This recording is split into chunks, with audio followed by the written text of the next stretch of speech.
Welcome back to the channel, to Karma. My name is Johnny. Please select subscribe if you haven't already, guys. I just love this. My favorite smell, guys. One of my favorite smells. It's Palo Santo. Palo Santo. It helps soothe me. It helps calm me. It helps me. It gets me back into a chi. It's a natural. It's like a healing.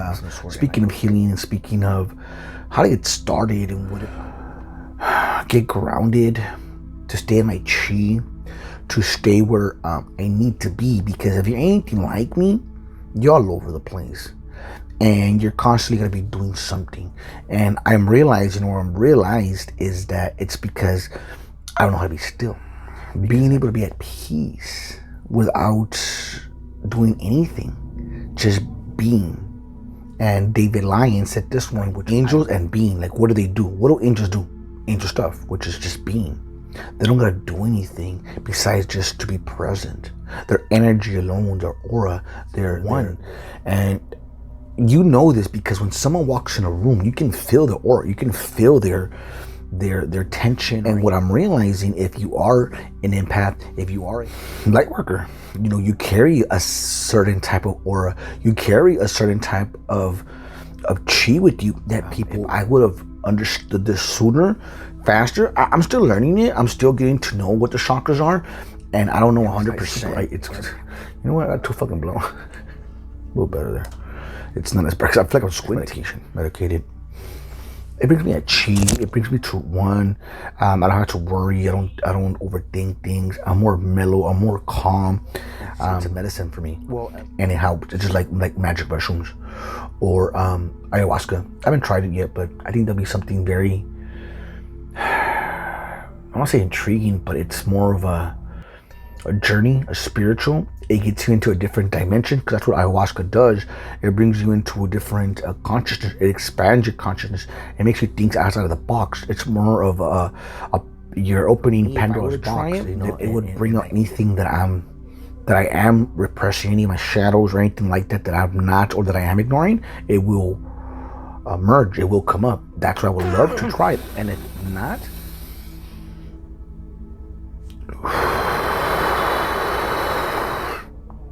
And if not, then what it would do for me, it would, like I said, it would get me to it would get me in touch with my higher self, and it would get me to speak more when it comes to channeling, when it comes to trusting myself, when it comes to my intuition and knowing my higher self.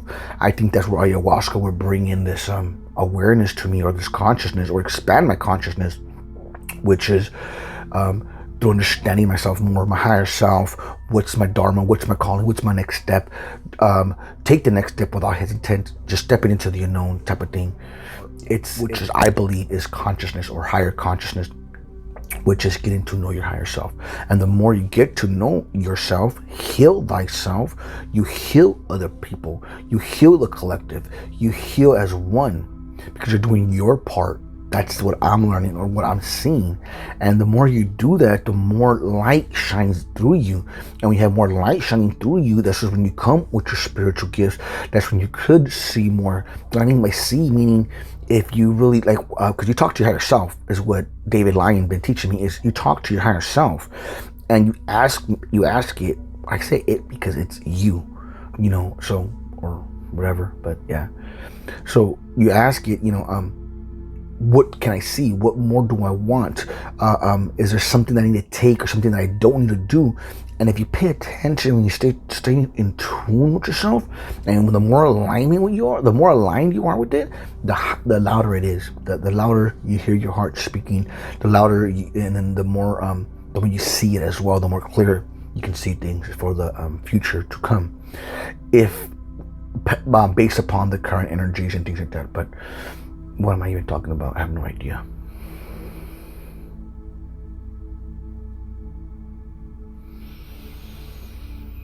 So, healing thyself, and what I have found easier, and what I wish I would have learned sooner or more of, which is the chakras. So just to give you guys a heads up, I did a little collab here with Rev, his name is Rev Lee, Walok. I just love the way he explains it. He explains the chakras. Go onto his channel. I'll put a link right down below. You can watch the whole thing, and it's episodes, but it's very, very long. So if you're anything like me, your attention of a goldfisher, I'll give you guys a breakdown, at least from what I see and from what I know. And what I like about the way he breaks it down, it's because he explains the chakras, and when it's blocking, and whatever you're blocking, he lists it out and he tells you the symptoms. If you're blocked, like that's what it means. Like, anger, or if you're jealousy or things like that, or if you're judging people, it gives you the breakdown. So obviously that will be easier for you. And the reason why it will be easier for you, it's because you get to see what you need to work on as the ego type of thing. And when you start to understand that you're not the ego, that's a big one for me as well. Understanding that you're not the ego, that you're not the person that everybody sees you. That's just an image, and that is not you. That's just the way they perceive you as, because everybody perceives you differently. It doesn't matter what they think, because your opinion matters the most. Well, matters more than anything else. But of course, as we start to because your reality becomes what you see and what you perceive reality through your experiences and through what you grown up as, you have a certain type of reality, a certain type of views. Your core beliefs, your morals are different. So if you were to change that and tweak it and understand those negative beliefs don't belong to you, and those negative beliefs that were programmed into you, then oh my God, fuck me, dude, the sky's the limit.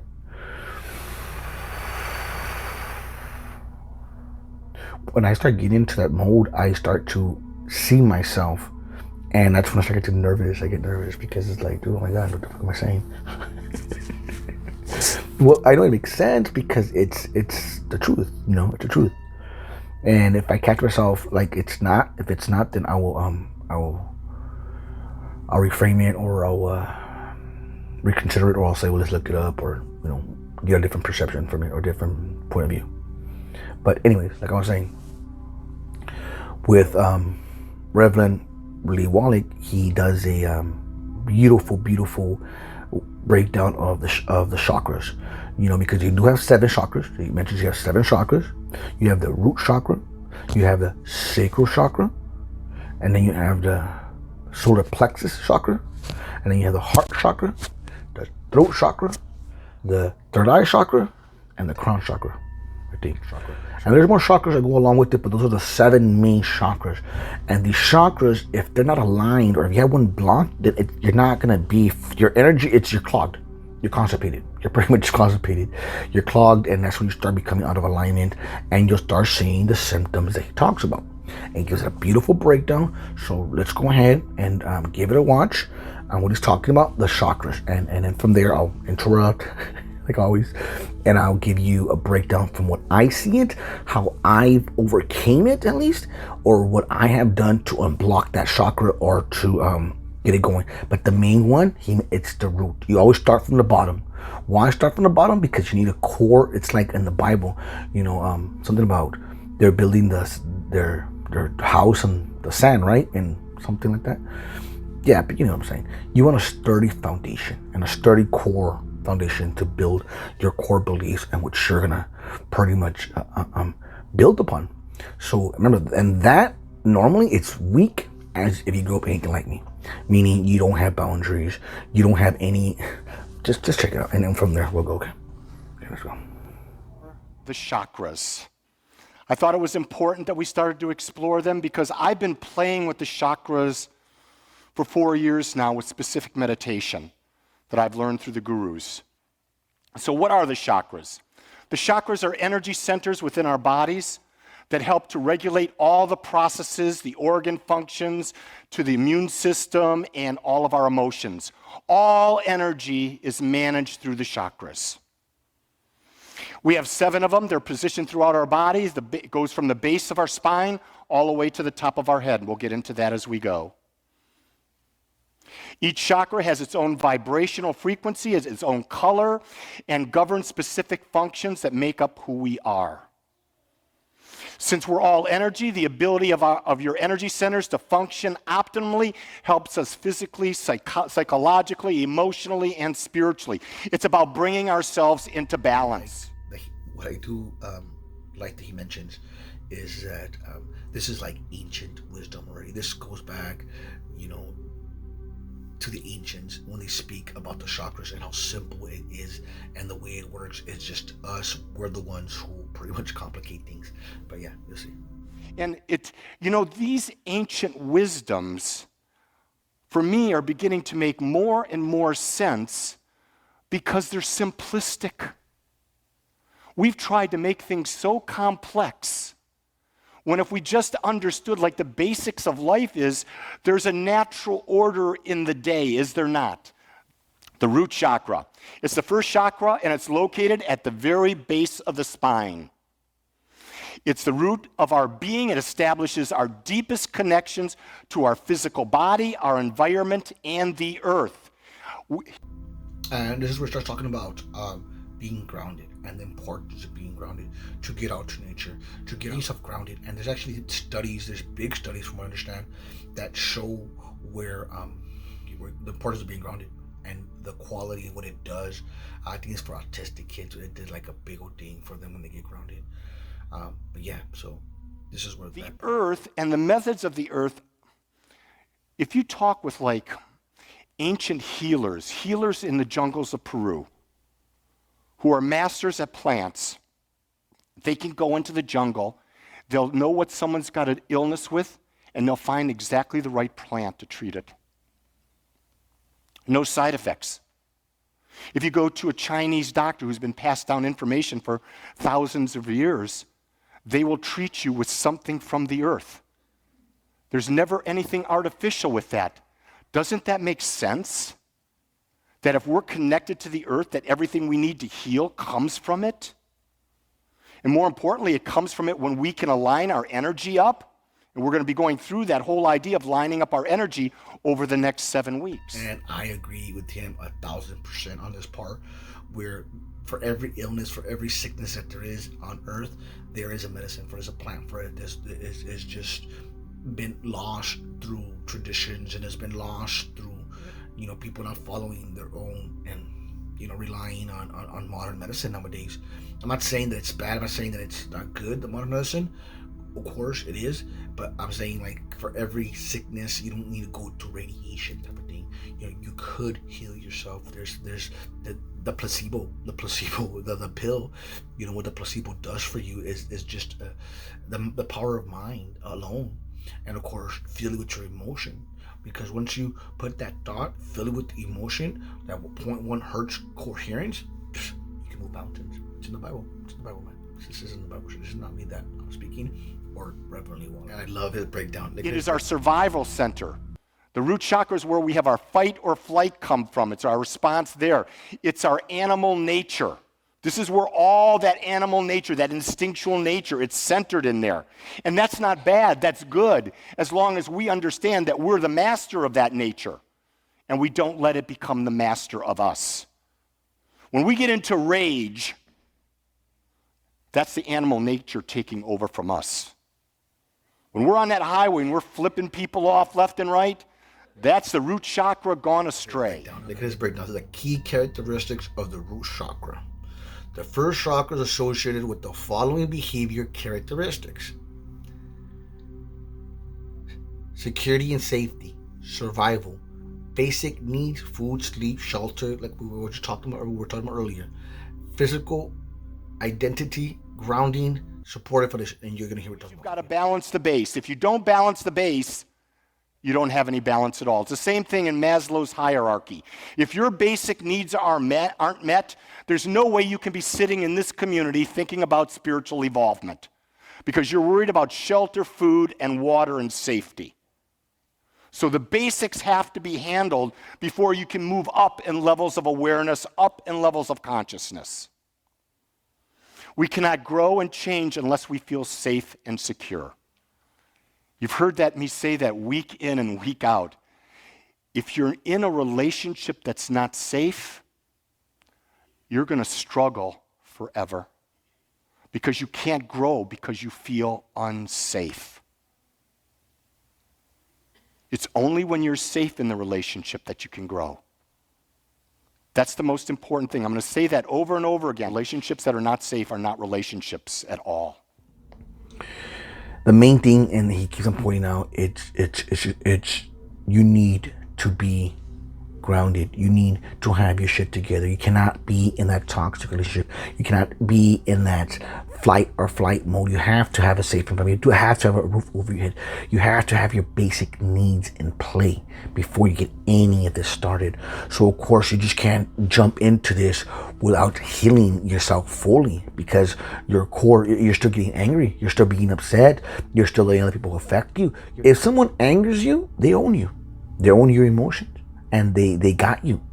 So once you're able to let that go and not give a fuck what other people's opinions are, and once you, and I'll say it again, if you are not secure, if you do not feel safe, this is right here, let me read that again. We cannot grow and change unless we feel safe and secure. Just letting you guys know that. It's difficult because you're not, your basic needs are not met, as he mentions, and you're constantly in survival mode. And he mentions relationships. He mentions relationships on this one, and he gives a perfect example. And this is where you have to let go. This is where you have to let go of those toxic relationships. This is where you have to let go of that codependency and focus on you. You are first. Fill your cup first so you can help heal others. But if you're still in this toxic cycle, if you still don't have that value, you still don't believe in yourself, you still don't think that this is the best thing I'm gonna have for myself, and if you're afraid to be alone and all that other stuff, then it's very, very difficult to get into these parts. That's why it's very, very important to let all that shit go. This is how, like I said from the beginning of the video, how you build yourself. And this is a great little map, I guess you can call it a map.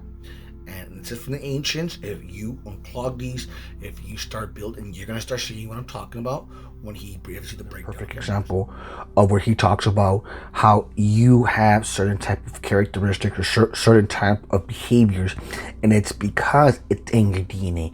It's because it's imprinted in you.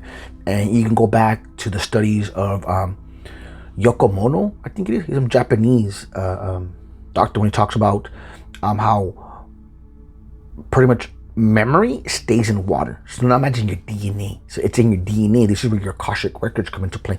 This is why you're good at certain things. Give me a second. What happens? So, yeah. So, this is exactly, and he explains why you're here. Well, because it's in the DNA that our parents passed on to us. It's in the DNA that was passed on from their parents to them. We are literally right now, we are the evolution of 13.8 billion years. 13.8 billion years of development from what we understand the world began. All of that DNA, all of that experience has brought us to this point and is demonstrating in us right now. 13.8 billion years of evolution. You are the product. So now remember, this is the body. Your higher self is your higher self that we tend to ignore, which you tend not to listen to, which the body thinks it's better than your higher self, which is not, because your body starts to identify with the ego, starts to think it is the ego. That's where you have to keep yourself aligned and keep on practicing, because if you don't, you're gonna get lost in the matrix. You will get lost in it if you don't practice, if you don't stay grounded. It will eat you alive. That's where practice, meditation, quieting the mind, and understanding these things, daily practice will help you reach higher consciousness. So let's keep on hearing.